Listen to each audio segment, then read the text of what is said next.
Hi friends, ഞാനിന്നൊരു ചെടി പരിചയപ്പെടുത്താം. ഇതെല്ലാവർക്കും അറിയുമോയെന്ന് എനിക്കറിയത്തില്ല. എൻ്റെ പല സുഹൃത്തുക്കൾക്കും ഈ ചെടി അറിയത്തില്ല. ഇതിൻ്റെ പേര് ചീരച്ചേമ്പെന്നാണ് അറിയപ്പെടുക നാട്ടിൽ.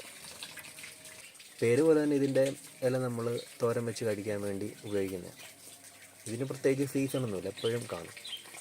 പിന്നെ സാധാരണ ചേമ്പ് പോലെ ഇതിൽ വിത്തൊന്നും ഉണ്ടാകത്തില്ല. നമ്മൾ പുഴുങ്ങി കഴിക്കുന്ന വിത്തൊന്നും ഉണ്ടാകത്തില്ല. അത്യാവശ്യം നല്ല വലിപ്പമുള്ള ഇലകളാണ് വരുന്നത്.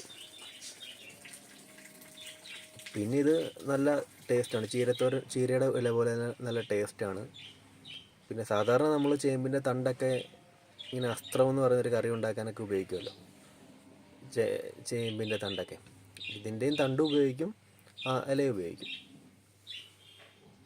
പിന്നെ ഇതിൻ്റെ സൈഡിലൊക്കെ ഇങ്ങനെ ചെറിയ ചെറിയ തൈകൾ ഉണ്ടാവും. അത് മാറ്റിയാണ് നമ്മൾ നടുന്നത്. ഇത് പിന്നെ ഇലക്കറികളൊക്കെ നമ്മൾ കഴിക്കുന്നത് നല്ലതല്ലേ എപ്പോഴും.